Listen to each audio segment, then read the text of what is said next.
খুব ভাল লাগিছে। আমি যোৱাকালি সকলো জিলাৰ বিষয়সকলৰ ইয়াতে খেল চাইছিলোঁ আৰু আমি এটা ভাবিব নোৱাৰা পৰিৱেশ, যি ধৰণে চাউথ আফ্ৰিকাই মানে বল এণ্ড স্ক'ৰ একে সমান হৈ গৈছিলে আৰু মাজতে মই দেখা পাইছিলোঁ যে উইনিং পাৰ্চেণ্টেজ চাউথ আফ্ৰিকা আমাতকৈ বাঢ়ি গৈছিলে।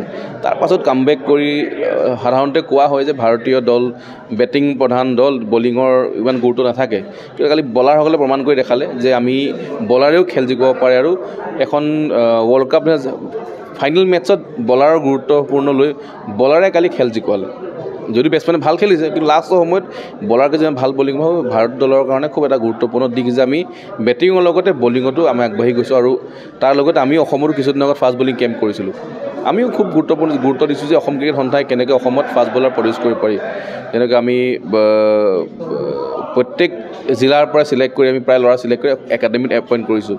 তেখেতক নিযুক্তি দিয়া হয় যাতে তেখেতলোকে বলিঙৰ প্ৰেক্টিচ কৰে। সেইকাৰণে মই খুব সুখী যে আমি ৱৰ্ল্ড কাপ জয়ী হ'লোঁ আৰু প্ৰায় 16 বছৰ পাছত ভাৰত আকৌ T20 ৱৰ্ল্ড কাপ চেম্পিয়ন হ'ল। কিন্তু দুখো লাগিছে, বিৰাট কোহলি, ৰোহিত শৰ্মাই চাগে নেক্সট টাইম T20 নেখেলিব, তো এটা মনত দুখ থাকি যায় ক্ৰিকেট প্ৰেমী হিচাপে যে আমি চাগে ৰোহিত আৰু বিৰাটক T20 দেখা নাপাম, কিন্তু জিকাৰ কাৰণে ভাল লাগিছে।